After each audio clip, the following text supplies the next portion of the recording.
They were 2-9-1.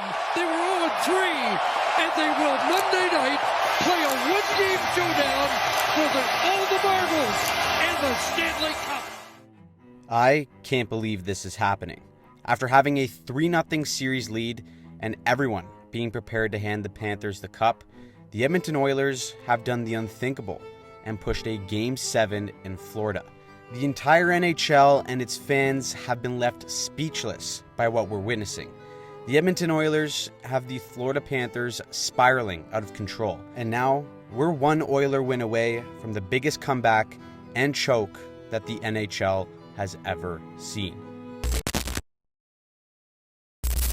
Now, I'm not going to lie. No matter how much I break down these games, I still cannot believe that the Florida Panthers have gotten to this point.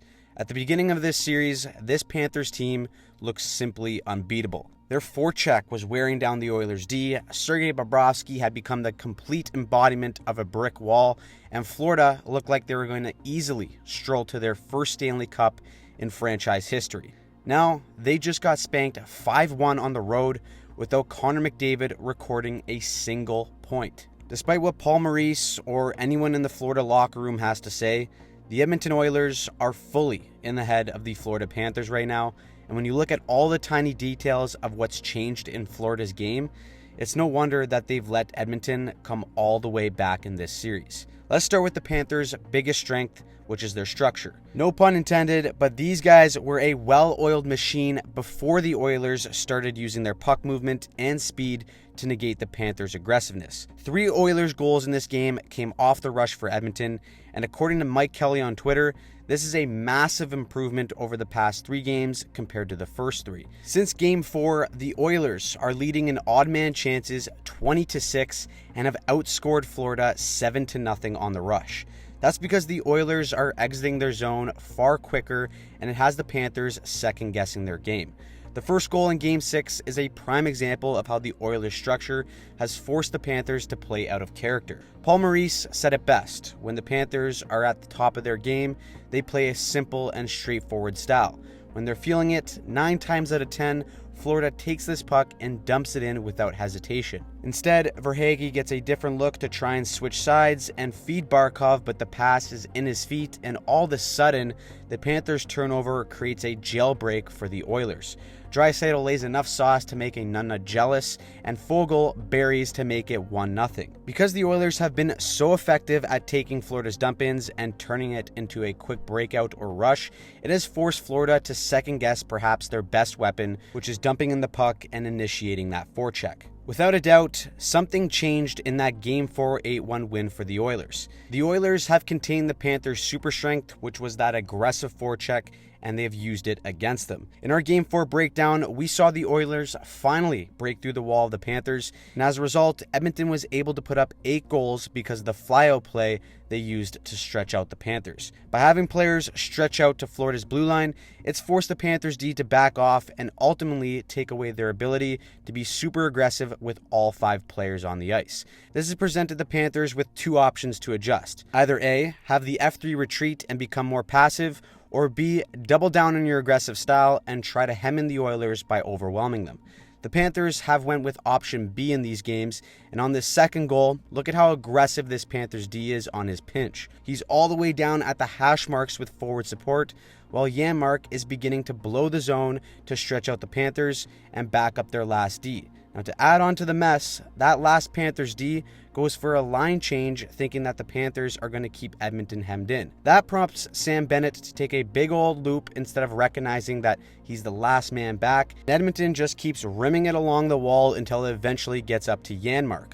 Panthers are in a fire drill to try and get back, and Janmark joins in with Nunna sauce with a lovely feed over to Henrique to make it a 2-0 game. Now, it's hard to ever blame Tendi for a 2-on-1 goal, and this isn't on Sergei Bobrovsky, but there are signs on this goal that Bobrovsky is just not the same Bob that we saw earlier in the series. Officer Bob was a goddamn menace in the first 3 games of this series. Seriously, we talked about it in our Game 2 breakdown. The way this guy was tracking the puck and anticipating the play was just off the charts.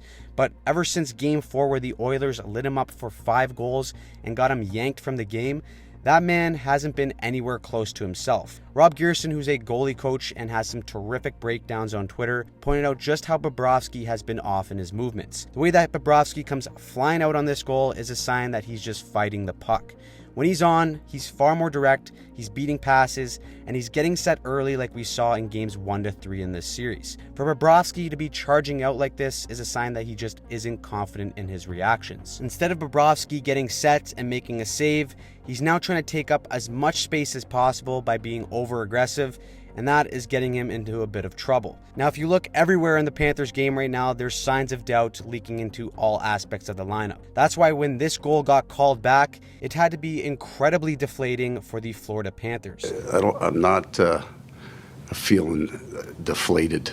Rogers Place is rocking. The Oilers have all the momentum, and Barkov comes up huge, silencing the crowd to give the Panthers some much-needed confidence. But Edmonton phones Gary and says, "We got reason to believe that this goal is offside."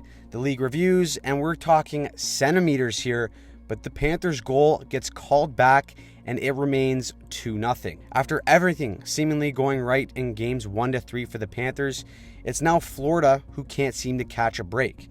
And you can just see that same frustration in goal number 3. The Panthers have good sustained pressure, and with the puck coming up to the point, Gustav Forsling has a choice. Either slap this puck low, maintain Florida's cycle game, and remain patient for a golden opportunity. Or he can try and sift one on net with traffic. Now, throwing it on net is never a bad strategy, but the very thing that has made the Panthers so good is their patience off the cycle and wearing teams down to the point where there's a big breakdown. Now, mentally, at this point of the game, the entire team is on the cusp of blowing a 3-0 series lead.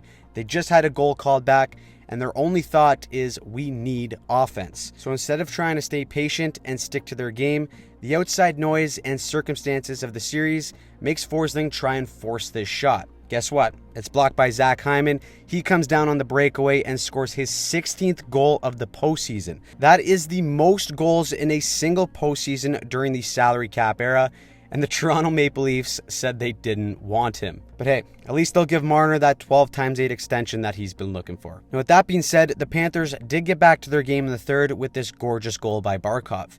Edmonton clearly wants to use the walls to go north and out of the zone as quick as possible, but Florida's game plan is to have layers on the wall to stuff the attempt and support the D if things go south.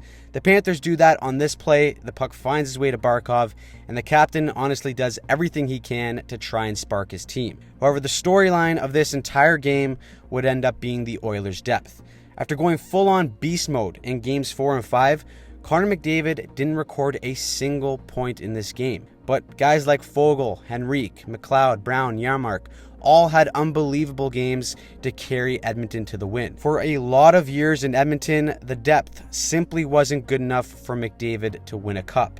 But in this game, it was the first time in Connor McDavid's career where the Oilers won a game where McDavid went shotless and pointless. That stat alone is enough to tell you how great Connor McDavid is, but it's also key because in order to win a cup, you need every single player to contribute, and in Game 6, the Oilers support cast got the job done to force a Game 7 in Florida. The last time the NHL saw a reverse sweep in the Cup final was the 1942 Toronto Maple Leafs. World War II was still going on. Now, 82 years later, we may once again witness history.